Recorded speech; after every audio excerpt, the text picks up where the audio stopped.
Hello everyone. Today we are going to derive an expression for capacitance of parallel plate capacitor with a dielectric slab. आज हम लोग क्या करने वाले हैं, इस तरह से हम लोग एक पैरेलल प्लेट कैपेसिटर लेंगे, ठीक है, और उस पैरेलल प्लेट कैपेसिटर में हम लोग एक डाइलेक्ट्रिक स्लैब इंट्रोड्यूस करेंगे, ठीक है। एक पैरेलल प्लेट कैपेसिटर होगा, उस पैरेलल प्लेट कैपेसिटर में हम लोग डाइलेक्ट्रिक स्लैब इंट्रोड्यूस करेंगे और देखेंगे कि तब इसकी कैपेसिटेंस की वैल्यू क्या आती है। जैसे कि हमें पता है ना कि पैरेलल प्लेट कैपेसिटर हो तो कैपेसिटेंस की वैल्यू क्या आती है, क्या हमारे पास फार्मूला आता है, ये आता है C = ε0 है ना, ये आता है। अब हम देखने वाले हैं कि अगर एक डाइलेक्ट्रिक स्लैब इसमें इंट्रोड्यूस कर दी जाएगी तो इस फार्मूले में क्या चेंजेस आएंगी। जब एक डाइलेक्ट्रिक स्लैब इस पैरेलल प्लेट कैपेसिटर में इंट्रोड्यूस कर दी जाएगी तब ये फार्मूला क्या से बदलेगा, क्या इसमें चेंजेस आएंगी, वो आज हम लोग यहाँ पे देखने वाले हैं। ओके, तो करें स्टार्ट। चलिए सपोज करते हैं कि हमारे पास एक पैरेलल प्लेट कैपेसिटर है। चलिए कैसे भी करके इसको ड्रा कर सकते हैं, हॉरिजॉन्टल ड्रा करो या वर्टिकल ड्रा करो, कोई फ़र्क नहीं पड़ता, ठीक। तो हम लोगों ने क्या किया, कंसीडर कर लिया मेरे पास एक पैरेलल प्लेट कैपेसिटर है, ठीक है। मान लेते हैं कि ये जो पैरेलल प्लेट कैपेसिटर है इसमें जो प्लेट्स लगी हुई हैं वो प्लेट्स का जो एरिया है वो कितना A है, ठीक। और ये जो दो प्लेट्स हैं इन दो प्लेट्स को सेपरेट किया गया है डिस्टेंस D से, ठीक है। Let D be the distance between these two plates, ठीक, क्लियर। तो जो हमने कंसीडर किया उसको लिख देंगे। क्या कंसीडर किया हमने, कंसीडर किया, लेट अस कंसीडर, क्या कंसीडर किया हम लोगों ने, there is a parallel plate capacitor, there is a parallel plate capacitor, let us consider there is a parallel plate capacitor. और इन प्लेट्स का एरिया कितना कंसीडर किया हम लोगों ने, A, ठीक है। Let A be the area of each plate, ठीक। मान लेते हैं कि एरिया है इन दोनों प्लेट्स का, जो एरिया वो A है, और इन दोनों प्लेट्स को जो सेपरेट किया गया कितने डिस्टेंस के साथ सेपरेट किया गया, D डिस्टेंस के साथ सेपरेट किया गया, तो उसको भी लिख देंगे। Let D be the distance between the two plates, ठीक है। तो क्या क्या कंसीडर कर लिया हम लोगों ने, हमने कंसीडर कर लिया हमारे पास पैरेलल प्लेट कैपेसिटर है और उस पैरेलल प्लेट कैपेसिटर में जो प्लेट्स लगी हुई हैं उसका एरिया A है और इन दो प्लेट्स को सेपरेट किया गया है डिस्टेंस D के साथ, ठीक है। इन दोनों को सेपरेट किया गया डिस्टेंस D के साथ। अब सपोज करते हैं कि इन दो प्लेट्स पे जो चार्ज है वो कितना है, Q चार्ज है, ठीक है। मान लीजिए इस प्लेट पे +Q चार्ज हम लोगों ने रखा हुआ है और इस प्लेट पे -Q चार्ज जो है, ठीक है, प्रेजेंट है। क्या सपोज कर लिया हम लोगों ने, हमने सपोज कर लिया कि इन दो प्लेट्स के ऊपर जो चार्ज है वो कितना है, +Q एंड -Q, ठीक। तो लिख लेंगे इसको, let +-Q be the charge on the plates of capacitor, plates of capacitor, ठीक। क्या कर दिया, +Q और -Q चार्ज आ गया इन प्लेट्स पे, क्लियर, ठीक है। और ये जो चार्ज है ये चार्ज क्या करेगा, ये चार्ज एक electric field, uniform electric field produce करेगा, है ना। जब किसी प्लेट पे चार्ज आ जाता है, ठीक है, तो वहाँ पे क्या होता है, एक इलेक्ट्रिक फील्ड आ जाएगी। अब क्योंकि यहाँ पर हमारे पास एक प्लेट पे पॉजिटिव चार्ज आ रहा है, इस तरह से एक प्लेट पे नेगेटिव चार्ज आ रहा है, तो एक यूनिफॉर्म इलेक्ट्रिक फील्ड जो है वो प्रोड्यूस होना शुरू हो जाएगी, है ना। ऐसा करने पर जब इस पर चार्ज आ जाएगा, जब इस पर +Q चार्ज आ जाएगा, इस पर -Q चार्ज आ जाएगा, उस समय इन चार्जेस के आने की वजह से एक इलेक्ट्रिक फील्ड जो है वो यहाँ पर बन जाएगी, ठीक है। तो हम लोग इसी के साथ यहाँ पे कंटिन्यू कर सकते हैं, विच प्रोड्यूस अ यूनिफॉर्म, देखना कैसी इलेक्ट्रिक फील्ड बनती है, यूनिफॉर्म इलेक्ट्रिक फील्ड बनती है, which produce a uniform electric field. और जो यूनिफॉर्म इलेक्ट्रिक फील्ड बन रही है ना उसको रख दो E0, उसका नाम रख दो E0, ठीक है। Which produce uniform electric field E0 in the space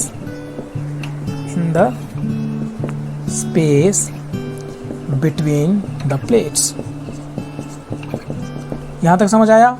अभी तक हम लोगों ने क्या कंसीडर किया, हम लोगों ने कंसीडर कर लिया कि यहाँ पर क्या है, हमारे पास एक पैरेलल प्लेट कैपेसिटर है और इस पैरेलल प्लेट कैपेसिटर की जो प्लेट्स हैं उसका area of cross section A है और इन दोनों प्लेट्स के बीच का जो डिस्टेंस है वो D है। फिर हमने ये सपोज कर लिया कि ये जो पैरेलल प्लेट कैपेसिटर है इस पर कुछ चार्ज भी है ना, ये जो पैरेलल प्लेट कैपेसिटर है ये चार्ज है। तो सपोज कर लिया कि इस प्लेट पे प्लस क्यू चार्ज है और इस वाली प्लेट पे नेगेटिव चार्ज है, ठीक है, माइनस क्यू चार्ज है। क्लियर। अब जब इस पे प्लस क्यू चार्ज आ जाएगा, इस पे माइनस क्यू चार्ज आ जाएगा, तब क्या होगा, तब यहाँ पर इस स्पेस में, ये जो इन दोनों प्लेट्स के बीच की जो स्पेस है ना, इस स्पेस में एक यूनिफॉर्म इलेक्ट्रिक फील्ड जो है वो बन जाएगी। क्या बन जाएगी, एक यूनिफॉर्म इलेक्ट्रिक फील्ड बन जाएगी। और अगर मैं आपको यूनिफॉर्म इलेक्ट्रिक फील्ड दिखाऊं तो कुछ इस तरह की यूनिफॉर्म इलेक्ट्रिक फील्ड बनेगी, देखो, ठीक है। ये प्लस क्यू और माइनस क्यू चार्ज आने की वजह से यहाँ पर इस तरह की एक यूनिफॉर्म इलेक्ट्रिक फील्ड आप लोग कह सकते हो कि यहाँ से पॉजिटिव से नेगेटिव की तरफ ट्रैवल कर रही है वो, ठीक। इस तरह से एक यूनिफॉर्म इलेक्ट्रिक फील्ड जो है वो बनना शुरू हो जाएगी, ठीक है, बन जाएगी इसके अंदर। ई नॉट यूनिफॉर्म इलेक्ट्रिक फील्ड बनेगी इन दो प्लेट्स के बीच में, जब इन दोनों प्लेट्स पे चार्ज आ जाएगा, ठीक है। यहाँ तक क्लियर हो गया कंसेप्ट, ठीक है, यहाँ तक समझ आ गया ना आपको, क्लियर, ओके। अब देखिए हमारी डेरिवेशन क्या है, हमारी डेरिवेशन ये है कि हमें इस पैरेलल प्लेट कैपेसिटर में एक डाइलेक्ट्रिक मीडियम को इंट्रोड्यूस करना है और फिर ये देखना है कि इसकी कैपेसिटेंस कितनी बदलती है। अच्छा, उससे पहले मुझे बताओ अभी एट प्रेजेंट इसमें इस पैरेलल प्लेट कैपेसिटर की कैपेसिटेंस कितनी है, बताओ, ठीक है। अभी क्या है, अभी इसके अंदर तो कुछ भी नहीं है ना, वैक्यूम है ये दोनों प्लेट्स के बीच में, तो कोई मीडियम नहीं है। तो अगर पैरेलल प्लेट कैपेसिटर के बीच में ये दो प्लेट्स जो होती हैं उनके बीच में अगर कुछ भी मीडियम ना हो तो हमारे पास जो कैपेसिटेंस आती है वो कैपेसिटेंस किसके बराबर आती है, तो लिख सकते हैं the capacitance of parallel plate capacitor with air और वैक्यूम, ठीक है। अगर हमारे पास एक पैरेलल प्लेट कैपेसिटर हो और उसकी प्लेट्स के बीच में वैक्यूम हो या फिर एयर हो तो हमारे पास वो कैपेसिटेंस किसके बराबर आती है, वो होती है C is equal to epsilon not A divide by D. अगर वैक्यूम हो तो क्या आता है हमारे पास answer, C is equal to epsilon not A divide by D. Clear, यहाँ तक समझ आया। यहाँ तक हम लोगों ने क्या किया, देखिए सिंपल डेरिवेशन है, कोई मुश्किल नहीं है। देखिए हमें क्या किया, हम लोगों ने एक पैरेलल प्लेट कैपेसिटर ले लिया, सपोज कर लिया कि ये जो पैरेलल प्लेट कैपेसिटर इनकी जो इसकी प्लेट जो है वो उनका एरिया कितना है, A है, और ये दोनों प्लेट्स के बीच में जो डिस्टेंस है वो कितना, D है। अब हमने सपोज कर लिया कि इस प्लेट पे प्लस क्यू चार्ज है, इस प्लेट पे माइनस क्यू चार्ज है, ठीक है। यहाँ पे कितना आ गया, यहाँ पे आ गया प्लस क्यू चार्ज, ठीक, और यहाँ पे कितना आ गया, माइनस क्यू चार्ज आ गया। क्लियर, यहाँ से मैंने यहाँ पर दिखा दिया। अब यहाँ पर जब प्लेट पे प्लस क्यू चार्ज और माइनस क्यू चार्ज आएगा तो एक यूनिफॉर्म इलेक्ट्रिक फील्ड जो है वो इन दोनों प्लेट्स के बीच में बनेगी, ठीक है। और वो यूनिफॉर्म इलेक्ट्रिक फील्ड मैंने कितनी सपोज कर ली, वो यूनिफॉर्म इलेक्ट्रिक फील्ड मैंने मान ली कितनी है, ई नॉट वेक्टर, ठीक है, ई नॉट वेक्टर। क्लियर यहाँ तक, ठीक है। अच्छा, अब ये जो पैरेलल प्लेट कैपेसिटर है इसकी कैपेसिटेंस कितनी होती है, जब दोनों प्लेट्स के बीच में कुछ भी नहीं होता है, वैक्यूम होता है, तब इसकी कैपेसिटेंस कितनी होती है, ये हम लोगों ने फाइंड की हुई है। और कितनी होती है, C is equal to epsilon not A divide by D. कितना होता है, C is equal to epsilon not A divide by D. यहाँ तक क्लियर हो गया, ठीक है।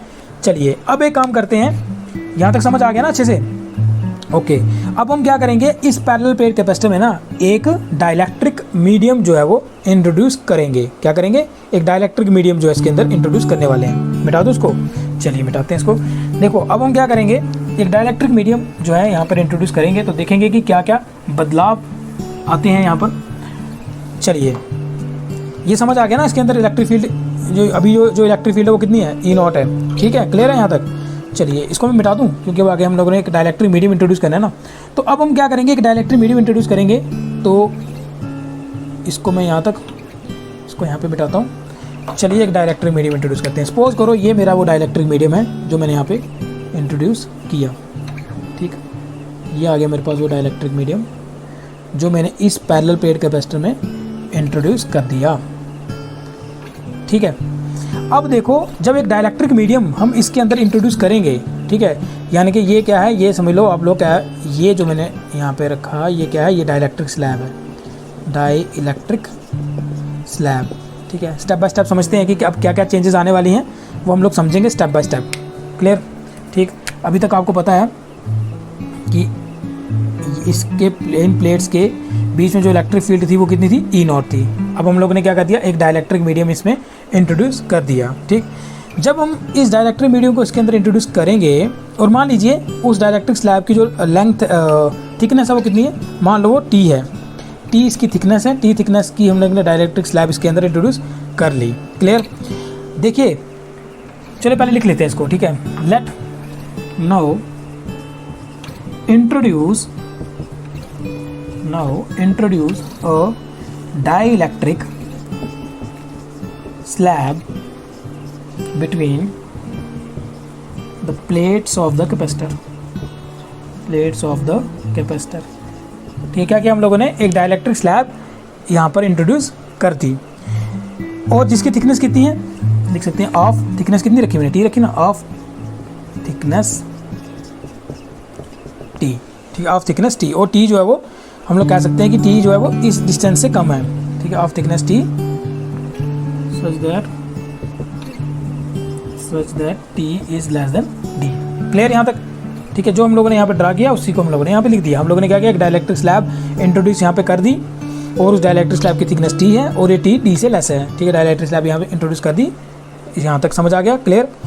अब देखिए होता क्या है, जब एक डाइलेक्ट्रिक स्लैब हम यहाँ पे इंट्रोड्यूस करते हैं ना, तो ये जो मॉलिक्यूल्स होते हैं ना इस डाइलेक्ट्रिक स्लैब में, ये मॉलिक्यूल्स जो होते हैं वो पोलराइज हो जाते हैं, ठीक है। ये पहले ये समझ लेते हैं कि डाइलेक्ट्रिक मीडियम क्या होता है। देखो डाइलेक्ट्रिक मीडियम में क्या होता है ना, डाइलेक्ट्रिक, मान लो कि ये डाइलेक्ट्रिक मीडियम है। डाइलेक्ट्रिक मीडियम में क्या होता है कि पॉजिटिव और negative charge, centre of positive charge and the centre of negative charge जो है वो कोइंसाइड कर रहे होते हैं, ठीक है। लेकिन जब इस डाइलेक्ट्रिक मीडियम को, मान लो ये डाइलेक्ट्रिक मीडियम है, ये डाइलेक्ट्रिक मीडियम में क्या होता है, सेंटर ऑफ पॉजिटिव और नेगेटिव चार्ज जो है वो कोइंसाइड कर रहे हैं।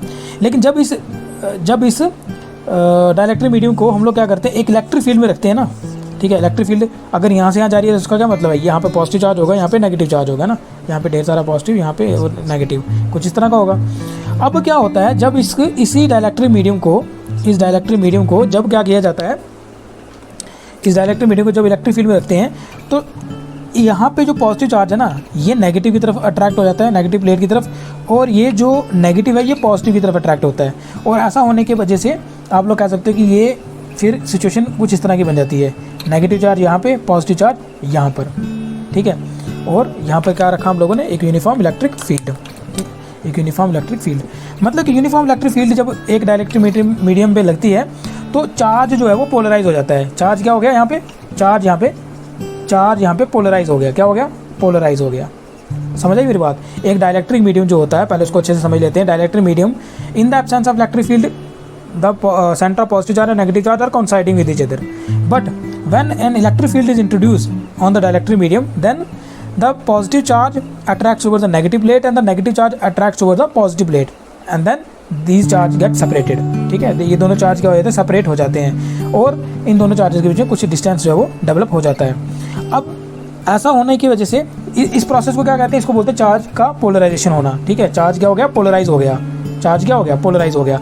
अब मुझे एक बात बताओ, यहाँ पे बताओ आप लोग, देखो यहाँ पे मान लो ये इलेक्ट्रिक फील्ड जो है ना ये ई नॉट है। अब देखो यहाँ पर वो इलेक्ट्रिक फील्ड ई नॉट, क्योंकि यहाँ पे पॉजिटिव चार्ज है, यहाँ पे नेगेटिव चार्ज था, तो एक इलेक्ट्रिक फील्ड तो बननी थी जो बनी। अब मुझे बताओ यहाँ पे देखो इस डाइलेक्ट्रिक मीडियम के अंदर, ध्यान से समझना, यही कंसेप्ट सीखने वाला है और यही यहाँ पर अप्लाई भी होगा, ठीक है। इस चीज़ को ध्यान से देखो, ठीक है, क्योंकि यही यहाँ पर अप्लाई होने वाला है। देखो यहाँ पर ये पॉजिटिव चार्ज है, सुनो यहाँ पर ये क्या है, पॉजिटिव है, ये क्या है, नेगेटिव है। तो मुझे बताओ एक डाइलेक्ट्रिक मीडियम के अंदर जब चार्ज पोलराइज हो गया, ध्यान से सुनना, एक डाइलेक्ट्रिक मीडियम के अंदर जब चार्ज पोलराइज हो गया, क्या उस पोलराइजेशन की वजह से एक और इलेक्ट्रिक फील्ड नहीं बन गई यहाँ से यहाँ? देखो यहाँ पर है ना, एक इलेक्ट्रिक फील्ड तो ये आ रही थी, समझ रहे हो बात को, एक इलेक्ट्रिक फील्ड तो ये आ रही थी। इस इलेक्ट्रिक फील्ड की वजह से, यहाँ पे ये चीज़ सीखने वाली है, इस इलेक्ट्रिक फील्ड की वजह से डाइलेक्ट्रिक मीडियम के जो पार्टिकल्स हैं, जो मॉलिक्यूल्स हैं, उनमें जो चार्ज था वो सेपरेट हो गया। इस इलेक्ट्रिक फील्ड की वजह से ये चार्ज सेपरेट हो गया। जब ये चार्ज सेपरेट हुआ, यानी कि एक तरफ पॉजिटिव चार्ज आ गया, एक तरफ नेगेटिव चार्ज आ गया, ऐसा होने की वजह से आप देख रहे हो इस इलेक्ट्रिक फील्ड के साथ साथ एक नई इलेक्ट्रिक फील्ड जो है वो क्रिएट हो गई, है ना, एक नई इलेक्ट्रिक फील्ड जो है वो प्रोड्यूस हो गई। ये जो इलेक्ट्रिक फील्ड प्रोड्यूस होगी ना, मान लो ये कितनी है, ये EP है, क्योंकि ये पोलराइजेशन की वजह से क्रिएट हुई है। ये जो इलेक्ट्रिक फील्ड है ये पोलराइजेशन की वजह से क्रिएट हो रही है ना। चार्ज पोलराइज हुआ, पोलराइज होने की वजह से एक तरफ पॉजिटिव चार्ज आ गया, एक तरफ नेगेटिव चार्ज आ गया, और क्योंकि एक तरफ पॉजिटिव चार्ज हो, एक तरफ नेगेटिव चार्ज हो, तो एक इलेक्ट्रिक फील्ड इन दोनों चार्जेस के बीच में होनी है। समझ रहे हो ना मेरी बात? एक इलेक्ट्रिक फील्ड इन दोनों चार्जेस के बीच में एग्जिस्ट करेगी। अब यहाँ पे आ जाएगी, इसका मतलब इस यहाँ पे एक और इलेक्ट्रिक फील्ड आ गई, तो यहाँ पर इसका नाम हम रख देंगे EP। अब इसको EP इसलिए बोला क्योंकि ये जो इलेक्ट्रिक फील्ड क्रिएट हो रही है ये पोलराइजेशन की वजह से क्रिएट हो रही है, ठीक है, तो इसलिए इसका नाम रख देते हैं हम EP। अब मुझे बताओ कि इस मीडियम के इधर मान लो 3 फेज है, 3 हमारे पास यहाँ पे फेज बन गए। इस फेज में कितनी इलेक्ट्रिक फील्ड है, शाबाश, कितनी है, E0। इस फेज में कितनी है, E0। लेकिन इस फेज़ में यही कंसेप्ट है जो यहाँ पे अप्लाई होगा, ध्यान से समझना। इस फेज़ में ठीक है, जहाँ पे डाइलेक्ट्रिक मीडियम है उस जगह पे इलेक्ट्रिक फील्ड कितनी होनी है, देखो एक तो ये वाली है, ठीक है, एक तो ये वाली है, ये जो है ये कौन है, ये ई नॉट है, इसकी डायरेक्शन ये। एक और इलेक्ट्रिक फील्ड है ई पी, और वो इस ई नॉट के अपोजिट में है, समझ रहे मेरी बात। एक तो आ गई ना ई नॉट ये, और एक और बनी अब ये चार्ज के पोलराइजेशन की वजह से जो इलेक्ट्रिक फील्ड बन रही है वो ई पी है और उसकी डायरेक्शन इस ई नॉट के अपोजिट में है। तो इसका मतलब यहाँ पर जो इलेक्ट्रिक फील्ड बनेगी इस जगह पे अब इस डायलेक्ट्रिक मीडियम में वो कितनी होगी, ई नॉट माइनस ई पी, कितनी होगी, ई नॉट माइनस ई पी। यही चीज़ समझने वाली है, बस यही चीज़ समझने वाली है यहाँ पर, समझे बात। डाइलेक्ट्रिक मीडियम फिर से एक बार सुन लो, डाइलेक्ट्रिक मीडियम जब कोई इलेक्ट्रिक फील्ड नहीं होती है तो सेंटर ऑफ पॉजिटिव और नेगेटिव चार्ज कॉन्साइड करता है। जब उसको एक इलेक्ट्रिक फील्ड में रखते हैं तो पॉजिटिव चार्ज जो नेगेटिव प्लेट की तरफ अट्रैक्ट हो जाता है, नेगेटिव चार्ज पॉजिटिव प्लेट की तरफ अट्रैक्ट हो जाता है, और ये दोनों चार्ज सेपरेट हो जाते हैं। अब ऐसा होने पर एक इलेक्ट्रिक फील्ड इन दोनों चार्जेस के बीच में भी क्रिएट हो जाती है, और उस इलेक्ट्रिक फील्ड का नाम रख दिया हमने E P, because it is a electric field produce due to the polarisation. ठीक, अब अगर हम यहाँ पर देखें तो तीन फेज हमारे पास बनते हैं, एक ये ए फेज आ गया, ये फेज आ गया, ये फेज आ गया। इस फेज में जो इलेक्ट्रिक फील्ड है वो कौन है, ई नॉट है। इस फेज में भी इलेक्ट्रिक फील्ड कौन है, ई नॉट है। लेकिन इस फेज में जो इलेक्ट्रिक फील्ड है, यानी कि यहाँ पर अगर मैं बात करें तो यहाँ पर दो इलेक्ट्रिक फील्ड है ना, एक ये वाली ई नॉट जो कि इस डायरेक्शन में आ रही है, लेकिन आप देखोगे तो एक इलेक्ट्रिक फील्ड ई पी जो अभी प्रोड्यूस हुई वो अपोजिट डायरेक्शन में है ना। तो इसीलिए अगर मैं इलेक्ट्रिक फील्ड की बात करूंगा इन द डाइलेक्ट्रिक मीडियम तो वो कितनी बन गई यहाँ पर, ई नॉट माइनस ई पी। कितनी बन गई, ई नॉट माइनस ई पी। अब यही चीज़ यहाँ पर भी यूज़ होनी है, ठीक है, समझ आई मेरी बात, क्लियर। डाइलेक्ट्रिक मीडियम का कंसेप्ट समझ आ गया। चलिए अब इसी चीज़ को हम लोग यहाँ पर भी यूज़ करने वाले हैं, ठीक है। अब देखो यहाँ पर जैसा कि मैंने आपको बताया ना वही चीज़ यहाँ पर भी होने वाली है, क्लियर। यानी कि देखो अब इसका मतलब ये हो गया, चलो फिर आपको यहाँ पे भी मैं दिखा देता हूँ। इसका मतलब ये हो गया, देखो तीन फेज होते हैं ना, एक डाइलेक्ट्रिक स्लैब जब इंट्रोड्यूस हो जाती है तब क्या होता है, तब जो पॉजिटिव चार्ज है, देखो इस डाइलेक्ट्रिक स्लैब में जो पॉजिटिव चार्ज होगा वो इधर आ जाएगा, ठीक है, पोलराइज हो जाएगा ना। जो पॉजिटिव चार्ज होगा वो इधर आ जाएगा, नेगेटिव चार्ज है वो यहाँ पर आ जाएगा। देखो नेगेटिव चार्ज यहाँ पर आ गया। जैसे हमने डाइलेक्ट्रिक स्लैब यहाँ पर इंट्रोड्यूस की तो डाइलेक्ट्रिक स्लैब इंट्रोड्यूस करने पे डाइलेक्ट्रिक मीडियम में यहाँ उस डाइलेक्ट्रिक स्लैब में जो चार्ज था वो पोलराइज हो गया। पॉजिटिव चार्ज इधर आ गया नेगेटिव प्लेट की तरफ, कैपेसिटर की नेगेटिव प्लेट की तरफ, और नेगेटिव चार्ज आ गया कैपेसिटर की पॉजिटिव प्लेट की तरफ, ठीक। अब मुझे बताओ जो इलेक्ट्रिक फील्ड होगी, अब यहाँ पे भी तीन फेज बन गए ना, ठीक है। अब देखो एक फेज ये आ गया, एक फेज ये आ गया, एक फेज ये आ गया, ठीक। अब मुझे बताओ यहाँ पर जो इस फेज में जो इलेक्ट्रिक फील्ड होगी, ये जो इलेक्ट्रिक फील्ड होगी, ठीक है, इस फेज में जो इलेक्ट्रिक फील्ड होगी ये कौन सी होगी, ये इलेक्ट्रिक फील्ड होगी हमारे पास ई नॉट। ये तो ई नॉट है, और यहाँ पे भी जो इलेक्ट्रिक फील्ड है ये भी कौन है, ठीक है, इसकी वैल्यू भी कितनी है, ये जो इलेक्ट्रिक फील्ड है ये भी कितनी है, ये भी ई नॉट है। लेकिन इस डाइलेक्ट्रिक स्लैब के अंदर जो इलेक्ट्रिक फील्ड है, समझ रहे हो मेरी बात, डाइलेक्ट्रिक स्लैब के अंदर जो इलेक्ट्रिक फील्ड है वो कितनी होगी, वो ई नॉट थोड़ी होगी, अब एक और होगी इसके अंदर अब आ जाएगी। क्यों, क्योंकि देखो ये पॉजिटिव चार्ज बन गया, ये नेगेटिव चार्ज बन गया, पॉजिटिव नेगेटिव की इस तरह से एक वॉल बन गई। तो इसका मतलब यहाँ से यहाँ भी अब एक इलेक्ट्रिक फील्ड जो क्रिएट होगी, जो मैंने आपको यहाँ समझाया है ना। वो इलेक्ट्रिक फील्ड मान लो कितनी है, ई पी है, कितनी है, ई पी है। तो इसका मतलब अब इस डाइलेक्ट्रिक स्लैब के अंदर जो इलेक्ट्रिक फील्ड है वो कितनी है, एक तो ई नॉट तो आ ही रही है इसके अंदर से, और ई नॉट की डायरेक्शन क्या है, ये देखो ई नॉट इसके अंदर से आ ही रही है, वो उसकी डायरेक्शन क्या है, डाउनवर्ड। और एक अब इलेक्ट्रिक फील्ड यहाँ पर प्रोड्यूस हो गई बिकॉज ऑफ दिस पोलराइजेशन, एक इलेक्ट्रिक फील्ड अब यहाँ पर प्रोड्यूस हो गई बिकॉज ऑफ दिस पोलराइजेशन, और उसकी डायरेक्शन क्या है, अपवर्ड। तो इसकी वजह से, क्योंकि इसकी डायरेक्शन अपोजिट है, इसकी वजह से हम लोग कह सकते हैं कि यहाँ पर जो नेट इलेक्ट्रिक फील्ड होगी, ठीक है, यहाँ पर जो नेट इलेक्ट्रिक फील्ड होगी, चलो उसको ई के साथ लिख देते हैं, वो कितनी होगी, वो होगी ई नॉट माइनस ई पी। कितनी होगी, ई नॉट माइनस ई पी। समझ आई मेरी बात। बस यहाँ पर यही कंसेप्ट सीखने वाला है, बाकी तो आप देखोगे बड़ा इजी है ये, बाकी डेरिवेशन बड़ी इजी है। यही यहाँ पे अगर कोई सीखने वाली चीज़ है तो वो यही है, ठीक। ये क्लियर हो गया, अच्छे से समझ आ गया, ठीक है। चलो इस चीज़ को यहाँ पर ना लिख भी देते हैं, थोड़ा सा आपको याद भी रहेगा कि यहाँ पर क्या किया था हम लोगों ने, ठीक। तो यहाँ पे लिख लो, हियर द मॉलिक्यूल्स, क्या हुआ था उन मॉलिक्यूल्स को, कौन से मॉलिक्यूल्स की बात कर रहा हूँ, जो डाइलेक्ट्रिक स्लैब में है। Here the molecules in the slab, here the molecules in the slabs get polarised, ये क्या हो जाते हैं, ये पोलराइज हो जाते हैं। Here the molecules in the slab get polarised in the direction of E naught, in the direction of E naught, ठीक है। ई नॉट के हिसाब से ये पोलराइज हुए, ठीक है ना। यहाँ पे नेगेटिव चार्ज है, यहाँ पे पॉजिटिव चार्ज था, तो अपोजिट में इन्होंने जाना है, ठीक है। ये जो इस स्लैब के अंदर जो पॉजिटिव चार्ज है वो इस नेगेटिव प्लेट की तरफ अट्रैक्ट होकर इस तरफ आ जाएगा, और जो इस स्लैब के अंदर जो नेगेटिव चार्ज है वो इस पॉजिटिव प्लेट की तरफ अट्रैक्ट होकर इधर चला जाएगा। समझ आई बात, ठीक है, इन the direction of E not. आगे हम लोग कह सकते हैं कि ऐसा होने की वजह से एक पोलराइजेशन वेक्टर जो है वो यहाँ पर इंट्रोड्यूस हो जाता है और उसकी वजह से एक नई इलेक्ट्रिक फील्ड जो है यहाँ पर इंट्रोड्यूस हो जाती है। ठीक है, उस चीज़ को यहाँ पर लिख देंगे। देन द पोलराइजेशन, ठीक, then the polarisation vector P in the direction, P in the direction of E naught, और इस पोलराइजेशन की वजह से, इस पोलराइजेशन की वजह से क्या होता है, इस पोलराइजेशन की वजह से एक नई इलेक्ट्रिक फील्ड जो है वो इंड्यूस हो जाती है। ठीक है, then the polarisation vector P in the direction of E naught induced an electric field, electric field, कौन सी इलेक्ट्रिक फील्ड इसने इंड्यूस की, EP, और ये EP क्या थी, अपोजिट टू E नॉट थी। ठीक है, EP opposite to E naught. ठीक है, अपोजिट टू E नॉट। अब मुझे बताओ डाइलेक्ट्रिक स्लैब के अंदर क्या हो गया, हमारे पास दो इलेक्ट्रिक फील्ड क्रिएट हो गई है ना, तो एक बन गई EP और एक E नॉट तो पहले की थी, तो फिर हमारे पास नेट इलेक्ट्रिक फील्ड कितनी आएगी, देयरफॉर द नेट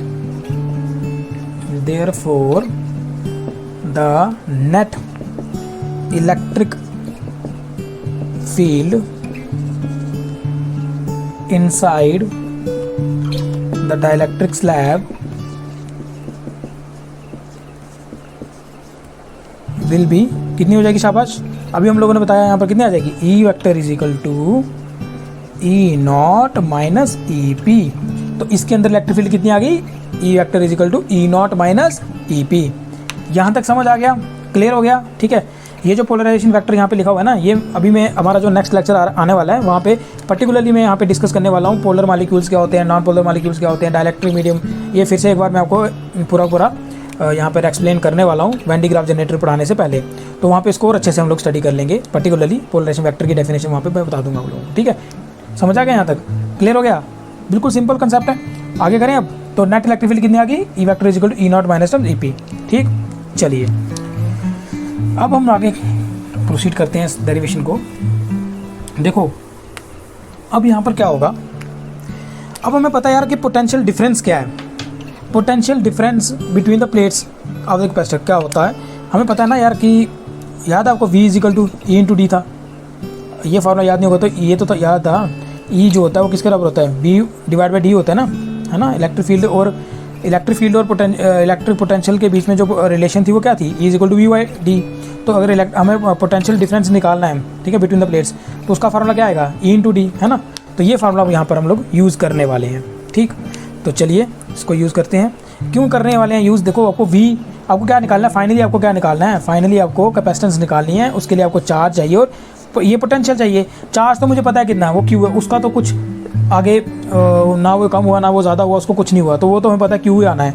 लेकिन अब हमें पता करना पड़ेगा V कितना है। अगर हमें पता चल जाए कि V कितना है तो हम ये वाला जो फार्मूला है कैपेसिटेंस का ये आराम से ड्राइव कर सकते हैं। That is why now we are using V is equal to E into D relation, कि हम लोग अब क्या करने वाले हैं, V को फाइंड करने वाले हैं और जो V की वैल्यू आएगी उसके हिसाब से हम लोग कैपेसिटेंस की जो यहाँ पे वैल्यू फाइंड कर लेंगे। क्लियर, ठीक है। तो इसीलिए हम लोग यहाँ पर पोटेंशियल डिफरेंस जो है उसकी बात करने वाले हैं। तो जो पोटेंशियल डिफरेंस होगा इन दोनों प्लेट्स के बीच में कितना होगा, ठीक, यहाँ पे लिख सकते हैं द पोटेंशियल डिफरेंस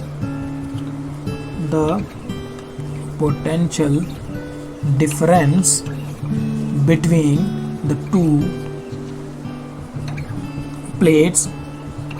बताइए पोटेंशियल डिफरेंस इन दोनों प्लेट्स के बीच में कितना होगा, वो होगा, अगर लिखूँ मैं तो क्या आएगा, V is equal to, formula क्या होता है, V is equal to E into D होता है ना। तो मुझे बताओ, यहाँ पे लिख लो पहले, V is equal to E into D होता है, ठीक है। Electric field and the distance का मल्टीप्लिकेशन करना है आप लोगों को।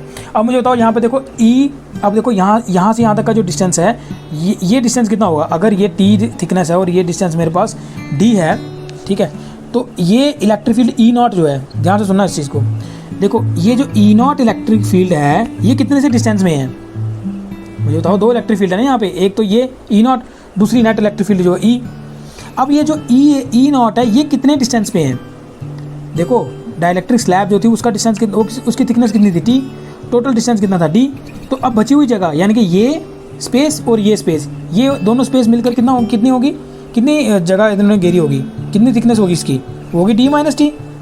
समझ आई ना, पूरी जो इन दोनों के बीच में स्पेस थी वो कितनी D थी, इसकी थिकनेस T है, तो अगर इसको मैं इससे माइनस करूँगा तो ये बची हुई जगह मिल जाएगी ना मुझे। तो इसका मतलब ई नॉट इलेक्ट्रिक फील्ड, जो ई नॉट इलेक्ट्रिक फील्ड है ये वाली और ये वाली, ये कितनी सी जगह पे है, ये डी माइनस टी स्पेस में है। ठीक है, तो क्या आ जाएगा, E V is equal to E naught, और ई नॉट कितने डिस्टेंस में है, डी माइनस टी में है, प्लस एक और इलेक्ट्रिक फील्ड है ये ई, ये वाली ई, और ये ई कितनी जगह पे है, टी पे है ना। तो यहाँ पे क्या आएगा, ई इंटू टी। समझ आया ये कैसे आया, B is equal to E into D formula होता है। तो यहाँ पे क्योंकि दो इलेक्ट्रिक फील्ड है, एक ई नॉट है और एक ई है ना। तो ई नॉट जो है वो इस वाली जगह पे है, और ये जगह जो पूरी है वो कितनी है, डी माइनस टी है, और ई कितने थिकनेस में है, वो टी थिकनेस में है। तो इसलिए लिख दिया V is equal to E not D minus T plus E into T. ये समझ आएगा, ये स्टेप समझ आ गया अच्छे से। ठीक है, तो अब देखो यहाँ पर हमें पता है यार कि डाइलेक्ट्रिक कांस्टेंट की क्या डेफिनेशन थी। वी नो दैट कि ई नॉट डिवाइड बाई ई जो है वो किसके बराबर होता है, वो तो के बराबर होता है ना। ई नॉट डिवाइड बाई ई किसके बराबर था, ये के बराबर था। ये डेफिनेशन थी किसकी, डाइलेक्ट्रिक कांस्टेंट की। ये के क्या है यहाँ पे, डाइलेक्ट्रिक कांस्टेंट है ना। अब देखो अगर ऐसा है तो क्या मैं इसको ऐसे नहीं लिख सकता, E इज इक्वल टू, अगर मैं यहाँ पे अगर E की वैल्यू निकाल लूँ तो E किसका बराबर आ जाएगा, E इज इक्वल टू ये आ जाएगा ई नॉट डिवाइड बाई के। ई की वैल्यू क्या आ गई, ई नॉट डिवाइड बाई के आ गई। ठीक है ना, यहाँ तक समझ आ गया। अब ये जो ई है ना, इस ई की वैल्यू को यहाँ पे सब्स्टिट्यूट कर दो। ठीक, तो आप लोग ऐसे कर सकते हो, यहाँ पर इसका अगर इक्वेशन नंबर 1 दे देते हो तो आप ऐसे लिख सकते हो, substitute value of E in equation 1।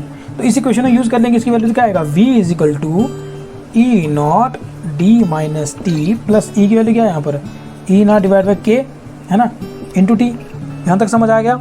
ठीक है, कोई दिक्कत। अब मुझे बताओ, यहाँ पे भी ई नॉट है मेरे पास, रुको देखो यहाँ पे भी मेरे पास क्या आ गया, ई नॉट है। ठीक, यहाँ पे भी क्या आ गया, ई नॉट है। ई नॉट यहाँ पे कॉमन निकल जाएगा, तो v की वैल्यू क्या आ जाएगी मेरे पास, ई नॉट कॉमन आ गया, ये बनेगा डी माइनस टी। ठीक, ये लिख दिया ना मैंने इसकी जगह पे, प्लस ई नॉट क्योंकि कॉमन है, यहाँ क्या आएगा, टी डिवाइड बाय के। ठीक, यहाँ तक समझ आ गया, बिल्कुल सिंपल है, यहाँ तक कोई परेशानी वाली बात नहीं होनी चाहिए यहाँ तक। ठीक है ना। अच्छा, अब एक चीज़ और है, हम लोग ये भी बता सकते हैं कि अगेन हम लोग कह सकते हैं, यहाँ लिख दूँ तो यहाँ लिख दूँगा मैं इसको, डाइलेक्ट्रिक स्लैब। अच्छा देखो, अब हमें पता है कि यार एज वी नो दैट, हमें ये भी मालूम है कि अगर मेरे को दो प्लेट्स के बीच में इलेक्ट्रिक फील्ड फाइंड करनी हो, और वो इलेक्ट्रिक फील्ड की वैल्यू क्या आती थी, गास लॉ की हेल्प से हम लोगों ने पढ़ा था, E not is equal to sigma divide by epsilon not. याद है आपको, दो प्लेट्स के बीच में इलेक्ट्रिक फील्ड अगर फाइंड करनी हो, याद है इस तरह की एक एप्लीकेशन हम लोगों ने स्टडी भी की थी, प्लेट के बीच में इलेक्ट्रिक फील्ड। इस तरह से मेरे पास 2 चार्ज प्लेट थी, हमने ये वीडियो भी मैंने बनाई हुई है, तो आप लोग जिसको ये नहीं पता है तो वहाँ पे उसको विजिट कर सकता है। तो हम लोगों ने पढ़ा था कि यहाँ पे इलेक्ट्रिक फील्ड कितनी होगी, यहाँ पे इलेक्ट्रिक फील्ड कितनी होगी, उसके यहाँ पर बिटवीन दीज 2 प्लेट्स कितनी इलेक्ट्रिक फील्ड होगी। तो वहाँ पे हम लोगों ने ये फार्मूला स्टडी किया था कि the electric field between these 2 plates equal to E not is equal to sigma divide by epsilon naught. और सिग्मा क्या है यहाँ पर, सिग्मा है सरफेस चार्ज डेंसिटी, वो किसके बराबर होती है, क्यू डिवाइड बाई ए। तो क्या इसको मैं ऐसे नहीं लिख सकता, E not is equal to Q divide by A into epsilon not. ठीक, अब अगर ये वैल्यू मैं यहाँ पे सब्स्टिट्यूट कर देता हूँ, ठीक है, तो क्या आ जाएगा, substitute this value in equation, अगर इसका नाम सेकंड रख देता हूँ तो यहाँ लिखोगे substitute E naught in second में सब्स्टिट्यूट करो तो v की वैल्यू क्या आ जाएगी, v इज इक्वल टू ये आ जाएगा q divide by a epsilon not. ठीक है, बाकी वही है d minus T plus T divide by के। ठीक, d minus T plus T divide by के प्लस टी डिवाइड बाई के। ठीक है, यहाँ तक समझ आ गया। ओके, मिटा दूँ इसको, यहाँ तक मिटा दूँ, चलो मिटा देते हैं यहाँ तक।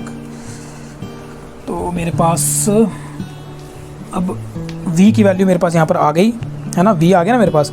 अब हमने करना क्या, हमें फाइंड तो करनी है कैपेसिटेंस। ठीक है, क्या फाइंड करनी है, कैपेसिटेंस फाइंड करनी है। देन नाउ कैपेसिटेंस c किसके बराबर होती है, q डिवाइड बाई v। ठीक, तो c की वैल्यू क्या आ जाएगी, q डिवाइड बाई v की वैल्यू ये सब्स्टिट्यूट कर दो, ये जो है हमारे पास। ठीक है, तो इसका नाम रख दो यहाँ पर इक्वेशन नंबर 3, यहाँ पे लिखेंगे v की वैल्यू ये डालेंगे तो क्या आएगा, q divide by a epsilon not, यहाँ पे क्या है d minus T plus T divide by के। ठीक, यहाँ लिख दो आप लोग यूजिंग, किसको यूज़ किया, थर्ड इक्वेशन, यूजिंग इक्वेशन 3। अब यहाँ पर देखो जो चीज़ कैंसिल आउट होती है इसको कैंसिल करो, ये और ये कैंसिल हो जाएगा, ये ऊपर चला जाएगा, ये क्यू एंड क्यू कैंसिल हो गया, क्या आ जाएगा, ये आ जाएगा एप्सिलॉन नॉट ए, ठीक है, डिवाइड बाय ये चीज़ आ जाएगी D minus T plus T divide by के। ठीक है, यहाँ तक समझ आ गया।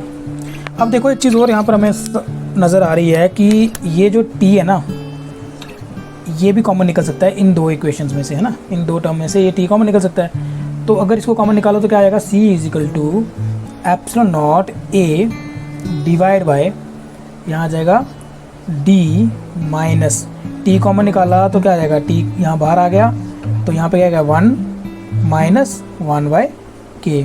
ठीक है, ये स्टेप समझ आया कैसे किया। देखो टी इंटू 1 क्या आएगा, minus T into minus 1 by के क्या आएगा, प्लस टी बाई के, वापस ये आ गया। ठीक है, तो हमने क्या किया, यहाँ पर इन दोनों टर्म में से टी को कॉमन निकाल लिया। यहाँ तक समझ आ गया। देखो ये भी हमारा आंसर हो सकता है, ऐसा नहीं है, ये भी हमारे पास आंसर हो सकता है।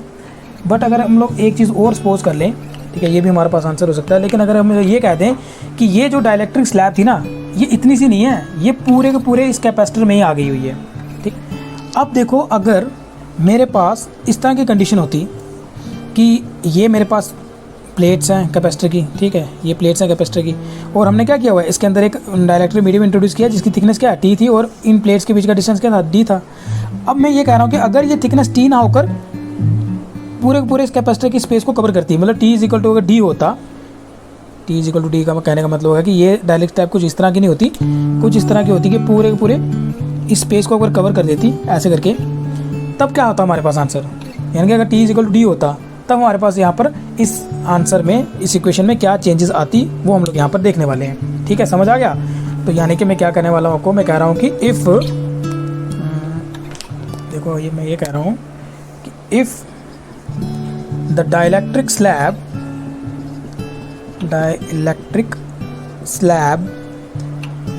आप कह सकते हो कि अगर वो होली पूरी की पूरी इस पूरी स्पेस में अगर वो फिट हो जाए, ठीक है, डाइलेक्ट्रिक स्लैब का कह सकते हो Holi फिल्स the space between the two plates. अगर ये पूरी की पूरी स्पेस को अगर फिल कर देगी तब क्या होगा, देन जो थिकनेस है टी वो कितनी हो जाएगी, वो डी के बराबर हो जाएगी। देन आप लोग से कह सकते हो then T is equal to कितना हो जाएगा, डी के बराबर हो जाएगा। Then T is equal to D, अगर T is equal to D हो जाएगा तो हमारी इक्वेशन क्या बन जाएगी, एंड इक्वेशन बिकम क्या बन जाएगी ये इक्वेशन। देखो ये इक्वेशन क्या बन जाएगी, ऐसा नहीं सकता इसको, C is equal to epsilon not A divide by, यहाँ आ जाएगा डी माइनस, अब टी की जगह पे क्या लिख सकता हूँ, देखो टी किसके बराबर है, देखो यहाँ पर टी किसके बराबर आ गया, डी के बराबर आ गया ना, तो इस टी की जगह पे क्या लिख सकता हूँ, फिर मैं डी लिख सकता हूँ। तो डी यहाँ पर आ गया, तो ये क्या आ गया 1 माइनस 1 अपॉन के। क्लियर यहाँ तक, ठीक है। इस टी की जगह पे क्या लिख दिया मैंने, डी लिख दिया। हम लोग ये कह रहे हैं कि अगर ये डाइलेक्ट्रिक स्लैब की थिकनेस अगर टी ना होकर डी होती तो T is equal to D होता, यानी कि पूरी स्पेस में अगर डाइलेक्ट्रिक स्लैब होती तो T is equal to D हो जाता। तो इस इक्वेशन में टी की जगह क्या लिख सकते थे हम लोग, डी लिख सकते थे। और अगर डी लिख सकते हैं तब आप देखो अब क्या कर सकते हैं, अब देखो यहाँ पर ये डी कॉमन निकल सकता है, तो निकाल देते हैं कॉमन। क्या आ जाएगा, epsilon not A divide by, यहाँ पे क्या आएगा डी कॉमन आ जाएगा, बचेगा क्या 1 माइनस, यहाँ आएगा 1 माइनस 1 अपॉन के, है ना, यही बचा। ठीक है, डी कॉमन निकल क्या आएगा 1 माइनस, ये कॉमन निकल गया वो 1 माइनस 1 बाई के, यही बचा हमारे पास। अब आप देखो इसको थोड़ा सा सॉल्व करोगे ना, तो आप देखोगे कि अगर इसको हम थोड़ा सा सॉल्व करेंगे तो हमारे पास क्या आ जाएगा, 1 माइनस 1 क्या आ जाएगा, देखो c is equal to epsilon not a divide by D, देखो क्या आ जाएगा, ये आ जाएगा 1 minus 1 minus minus plus 1 by K है ना, ये 1 और ये 1 क्या हो गया, कैंसिल हो गया, ये दोनों कैंसिल हो गए, तो हमारे पास आंसर आ गया c is equal to epsilon not a divide by D, और साथ में क्या है यहाँ पे 1 बाई के, है ना, 1 बाई के है, और ये क्या मतलब, चलो लिख देता हूँ एक स्टेप और, ये क्या है 1 बाई के। अब ये के कहाँ जाएगा, ये के चला जाएगा यहाँ पर ऊपर, तो हमारे पास फाइनली क्या आ जाएगा, ये मेरे पास आ जाएगा, ये के यहाँ चला जाएगा ना, तो मेरे पास फाइनली आ गया सी इज इक्वल टू क्या आ गया, एप्सिलॉन नॉट ए, ये के ऊपर चला गया, के डिवाइड बाय डी। ठीक, ये आ गया इसका फाइनल आंसर। क्या आ गया ये फाइनल आंसर। यहाँ इसको मैं ऐसे भी लिख सकता हूँ, देखो एक चीज़ और हम लोग यहाँ पर लिख सकते हैं, अब जगह थोड़ी कम बची है, लेकिन एक चीज़ हम और यहाँ पर बता सकते हैं कि ये epsilon not A divide by D क्या चीज़ है, ये तो होती है कैपेसिटेंस, है ना। कैपेसिटेंस जब बीच में कोई मीडियम ना हो, इसका मतलब क्या हो गया, इसका मतलब हो गया, यहाँ लिख दूँ, यहाँ लिख देता हूँ, ठीक है। देखो इसका मतलब हो गया कि सी जो है, ठीक है, फाइनल हमारे पास जो कैपेसिटेंस आई डाइलेक्ट्रिक मीडियम इंट्रोड्यूस करने के बाद किसके बराबर आ गई, के इंटू सी नॉट, किसके बराबर आ गई, सी इज इक्वल टू के इंटू सी नॉट, है ना। फाइनली क्या आ गया, सी इज इक्वल टू, ये के लिख दिया मैंने, और ये क्या है, epsilon not A divide by D किसकी क्या होती है, कैपेसिटेंस होती है पैरेलल प्लेट कैपेसिटर की when there is a no medium. समझ आई, epsilon not A divide by D क्या है, it is the capacitance of the parallel plate capacitor when there is a no medium या there is a vacuum between the two plates of the capacitor. इसका मतलब क्या हुआ, अब इस equation से आपको क्या समझ आ रहा है, इस इक्वेशन से हमें ये समझ आ रहा है कि डाइलेक्ट्रिक मीडियम इंट्रोड्यूस करने के बाद कैपेसिटेंस जो है वो इंक्रीज हुई है, डिक्रीज हुई है, इंक्रीज हुई है ना। देखो मल्टीप्लाई हो रहा है ना, इस सी नॉट के साथ कुछ चीज़ मल्टीप्लाई हो रही है, डिवाइड हो रही है, ये चीज़ इस सी नॉट के साथ कुछ चीज़ जो कांस्टेंट है वो मल्टीप्लाई हो रहा है। इसका मतलब ये हुआ कि जब हम लोगों ने एक डाइलेक्ट्रिक स्लैब इस कैपेसिटर के अंदर इंट्रोड्यूस की, तो जो टोटल कैपेसिटेंस है वो अब क्या हो गई, वो बढ़ गई, वो क्या हो गई, वो बढ़ गई। क्यों, क्योंकि हमें पता है कि ये जो के है ना, ये के की वैल्यू क्या होती है, के की वैल्यू ग्रेटर देन 1 है। के क्या है, के यहाँ पर ग्रेटर देन 1 है, तो क्यों, because K is greater than 1, so we can say that C the total capacitance of the parallel plate capacitor is increase when dielectric slab is introduce between the plates of the capacitor. समझ आ गया, अच्छे से clear हो गया, लिख लो इसको। और मैं जब ये डेरिवेशन करवा रहा होता हूँ, मैं इस तरह से आपको करवा रहा होता हूँ कि आपके जो प्रॉपर नोट्स बनते जाएँ, ठीक है, स्टेप बाय स्टेप एक चीज़ आपको स्टेप बाय स्टेप बता रहा हूँ, सो दैट कि आप जब वीडियो देख रहे हो उसी टाइम आप साथ साथ नोट्स भी बनाते जाओ, ठीक है। तो इसलिए लास्ट में फाइनली आप यहाँ पे एक चीज़ लिख लो, क्योंकि यहाँ जगह नहीं बची है, तो इसलिए मैं आपको डिक्टेट कर रहा हूँ, लिख लो। देखो, सिंस के इज़ ग्रेटर देन 1, सिंस के is greater than 1, so we can say that the capacitance of a capacitor, so we can say that the capacitance of a capacitor increases on introducing a dielectric slab between its plates, increases on introducing a dielectric slab between its plates। समझ आ गया, clear हो गया, ठीक है। समझ आई मेरी बात, कि एक मेरे पास पैरेलल प्लेट कैपेसिटर हो और उसके अंदर एक डाइलेक्ट्रिक मीडियम इंट्रोड्यूस कर दूं, तो फाइनली आंसर आता है सी is equal to K C naught, because K is greater than 1, so we can say that the capacitance of parallel plate capacitor increases on introduction of dielectric slab between its plates. Clear, अच्छे से समझ आ गया, okay. तो आज इतना ही रखेंगे हम लोग। तो नेक्स्ट हम लोगों ने स्टडी करना है, लास्ट टॉपिक है इलेक्ट्रोस्टैटिक का, वैन डी ग्राफ जनरेटर क्या होता है, और थोड़ी हम लोग बातचीत कर लेंगे पोलर मॉलिक्यूल्स क्या होते हैं, नॉन पोलर मॉलिक्यूल्स क्या होते हैं, पोलराइजेशन वेक्टर वगैरह क्या होता है, ये सब कुछ हम लोगों ने छोटी छोटी डेफिनेशंस भी अगले लेक्चर में कंप्लीट कर लेनी है, और इसके साथ फिर हमारा ये पूरा इलेक्ट्रोस्टैटिक चैप्टर जो है वो कंप्लीट हो जाएगा। क्लियर, ठीक है। तो तब तक के लिए हंसते रहिए, मुस्कुराते रहिए और फिजिक्स पढ़ते रहिए।